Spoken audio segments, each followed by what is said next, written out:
मंदसौर जिले में खस्ता हाल 108 एम्बुलेंस सेवा अब लोगों की जान पर भारी पड़ सकती है। एम्बुलेंस का काम होता है मरीज को समय पर अस्पताल पहुंचाकर उसकी जान बचाना, लेकिन अगर एम्बुलेंस ही बीच रास्ते में बीमार पड़ जाए तो मरीजों का क्या होगा। हाल ही में खंडेरिया काचर गांव में एक 108 एम्बुलेंस में अचानक आग लग गई। गनीमत रही कि उस समय एम्बुलेंस में केवल ड्राइवर मौजूद था, जिसने कूदकर अपनी जान बचाई। देखते ही देखते पूरी एम्बुलेंस जलकर खाक हो गई। ये घटना 108 एम्बुलेंस सेवा की कार्यप्रणाली और रखरखाव पर कई गंभीर सवाल खड़े कर रही है। क्या एम्बुलेंस का समय पर मेंटेनेंस नहीं हो रहा?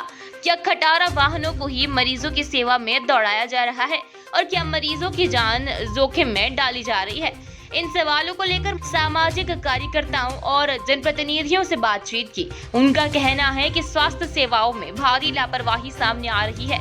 एम्बुलेंस सेवा का उद्देश्य त्वरित उपचार और मरीज को समय पर अस्पताल पहुंचाना होता है, लेकिन जिले में 108 एम्बुलेंस की हालत देखकर व्यवस्था की वास्तविकता समझी जा सकती है। वहीं अधिकारियों का कहना है कि एम्बुलेंस के रखरखाव और मेंटेनेंस को लेकर समय समय पर निर्देश दिए जाते हैं। साथ ही भोपाल स्तर पर भी इस मामले में चर्चा की जा रही है, ताकि किसी भी स्थिति में एम्बुलेंस सेवाएं सुरक्षित और सुचारू बनी रहे।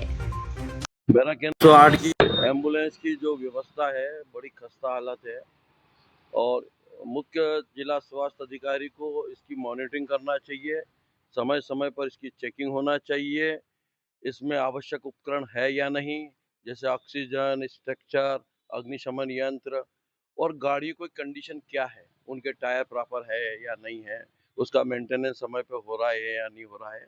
ये सब जवाबदारी मुख्य जिला चिकित्सा अधिकारी मंदसौर की है। जैसा कि आप बता रहे हैं कि कल नाहरगढ़ क्षेत्र अ, में एक एम्बुलेंस मरीज को छोड़कर आ रही थी। उस खरेड़ा काचरा बढ़िया बीच सीतामऊ थाना क्षेत्र की घटना है। उसमें अचानक आग लग गई और आग लगने से पूरी एम्बुलेंस खत्म हो गई। चूंकि ये तो ठीक रहा कि उसमें कोई मरीज और पेशेंट कोई व्यक्ति नहीं थे, नहीं तो ये बड़ी दुर्घटना होती।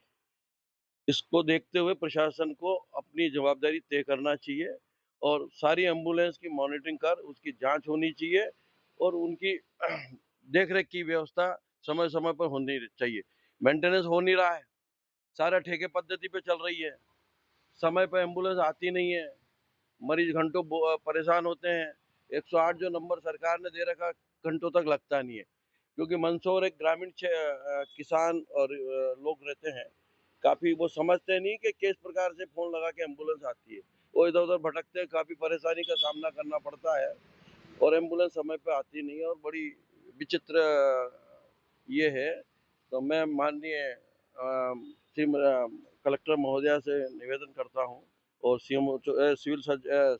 मुख्य स्वास्थ्य अधिकारी से कि वो इसकी मॉनिटरिंग करवाए और एम्बुलेंस की व्यवस्था में सुधार करवाए। निश्चित रूप से मीडिया के माध्यम से जानकारी प्राप्त हुई कि एक 108 एम्बुलेंस जो मरीजों को लाने ले जाने का काम करती है और उसमें अचानक से कोई शॉर्ट सर्किट जैसी सिस्टम हुआ और उसके कारण पूरी आग के में जलकर स्वाहा हो गई। निश्चित रूप से गंभीर मरीजों को लाने ले जाने का काम या डिलीवरी वाली बहनों को जब वो आती है डिलीवरी पे और जब वापस वो घर जाती है जब छोड़ने का काम करती है, इस प्रकार की घटना यदि होती है तो निश्चित रूप से मरीजों में और आमजन में भय का वातावरण बनेगा।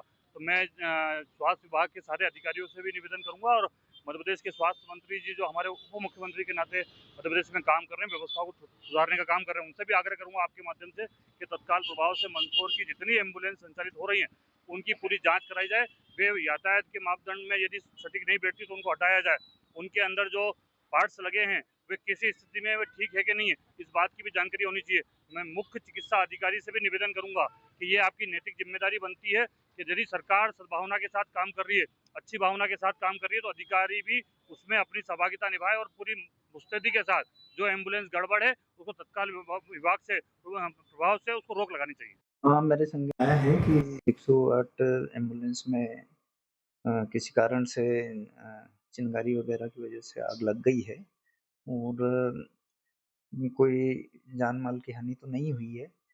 इस संबंध में हमने जिला कोऑर्डिनेटर 108 को भी निर्देश दिए हैं और भोपाल भी हम लिखेंगे कि इन गाड़ियों के रखरखाव के लिए विशेष ध्यान दिया जाए और हमने सभी बीएमओ को निर्देश दिए हैं कि प्रति माह इनका चेकलिस्ट के अनुसार इनकी जांच की जाए और जो भी कमियां अगर गाड़ी में पाई जाती है तो वो उनको तुरंत हमें यहाँ पे सूचना करें तो हम संबंधित एजेंसी से बात करके और उसकी पूर्ति करवाएंगे।